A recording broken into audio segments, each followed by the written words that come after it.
वासुदेव जरा कष्टम कष्टम निर्धन जीवनम पुत्र शोक महाकष्टम कष्टानि कष्टम परमाचुधा। नमस्कार, प्रखर आस्था देख रहे हैं आप। मैं हूं बिमलेश शुक्ल।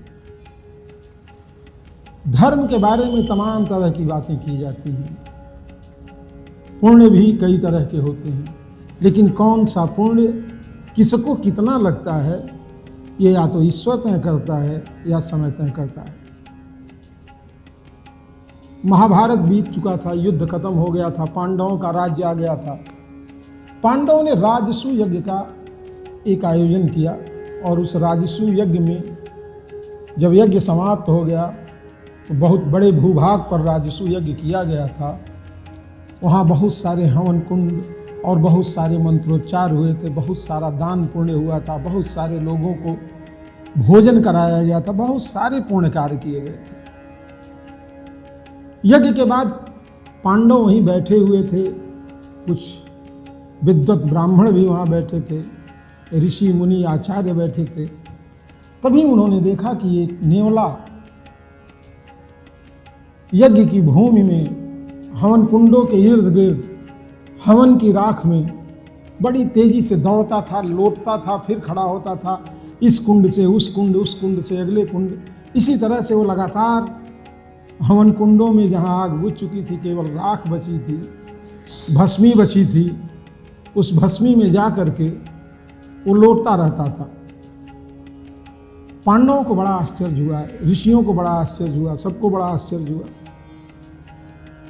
तो लोगों ने नेवले को बुलाया। नेवला जब उनके पास आया तो लोगों ने देखा, अरे ये तो अद्भुत नेवला है। इस नेवले का शरीर आधा सोने का है और आधा एक सामान्य जिस तरह से नेवला होता है उस तरह का उसका शरीर था। ऋषि मुनि ब्राह्मणों ने, पांडवों ने देखा तो उन्हें घोर आश्चर्य हुआ। उन्होंने कहा, इस तरह का तो आधा सोने का और आधा सामान्य नेवला तो मैंने जीवन में नहीं देखा। फिर लोगों ने नेवले से पूछा कि भाई ये क्या बात है, तुम्हारा आधा शरीर सोने का है और आधा सामान्य नेवले जैसा है।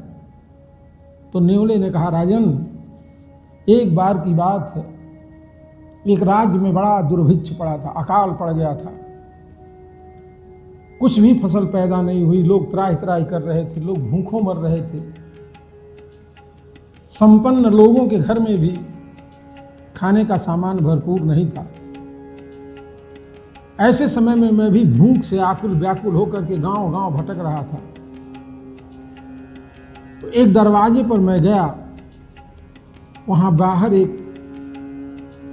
भिक्षुक बैठे हुए थे और वो भोजन कर रहे थे। एक छोटे टुकड़े की लालसा में मैं भी वहीं बाहर बैठ गया कि हो सकता है कि कुछ जूठन में ये फेंक ही दें तो मुझे मिल जाए। लेकिन जब मैं वहां बैठा तो मैंने देखा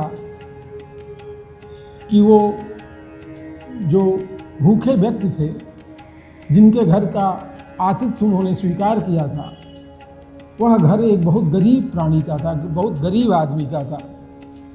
और संकट के उस दौर में उसने 7-8 दिनों के कठोर मेहनत के बाद एक वक्त की पूरे परिवार के लिए रोटी का प्रबंध किया था।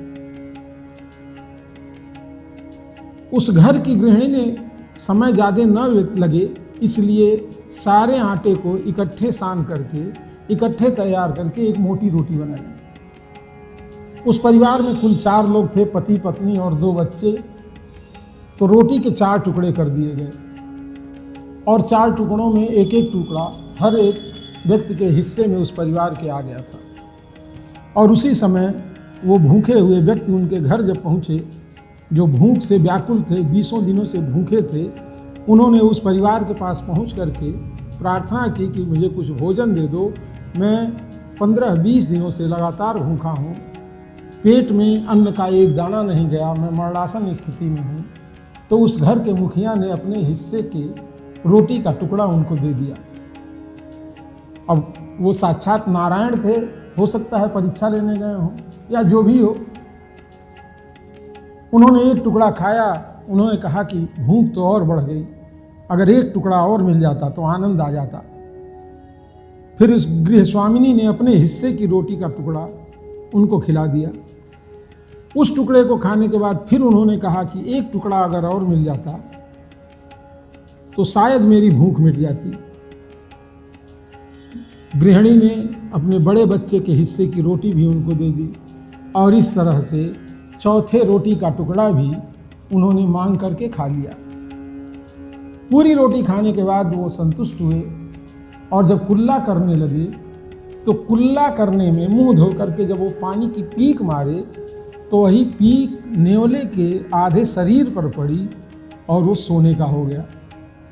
नेवले ने कहा, राजन, एक इतने छोटे से पुण्य से और उस व्यक्ति के मुंह से निकले हुए उस जूठन से सने हुए जल से मेरे शरीर पर जो जल पड़ गया उससे अगर मेरा शरीर सोने का हो गया तो मैंने सोचा यहाँ तो बहुत बड़ा यज्ञ हुआ है और इस यज्ञ भूमि में अगर मैं लौट लूँगा, इस यज्ञ की राख अगर मेरे शरीर में लग जाएगी तो मेरी पूरी की पूरी काया कंचन की हो जाएगी। लेकिन ऐसा नहीं हुआ। मुझे अब ये लग रहा है ये राजसु यज्ञ से ज़्यादा महत्वपूर्ण उस व्यक्ति की क्षुधा की तृप्ति से उसे मिला था जिसका पुण्य उसके शरीर पर दिखाई दे रहा है। इस कहानी का तात्पर्य यह है कि वासुदेव जरा कष्टम, किसी ने लिखा है कि भगवान जो कहते हैं कि भगवान सबसे मतलब कष्ट तो है ही है, बीमारी सबसे कष्टदायक है और उससे बड़ा कष्ट है गरीबी का जीवन और उससे भी बड़ा कष्ट है पुत्र का शोक होना। लेकिन इन तीनों कष्टों में भी जो सबसे बड़ा कष्ट है, इसके ऊपर भी एक कष्ट है, कष्टानि कष्टम परमाक्षुधा, भूख से बड़ी पीड़ा इस दुनिया में कोई नहीं है। तो इस कहानी के माध्यम से मैं बस इतना ही कहना चाहूँगा कि अगर आप भूखे को भोजन कराते हैं तो निश्चित रूप से राजसु यज्ञ से भी बड़ा है। आज की इस कहानी में इतना ही, हमें अनुमति दें। नमस्कार।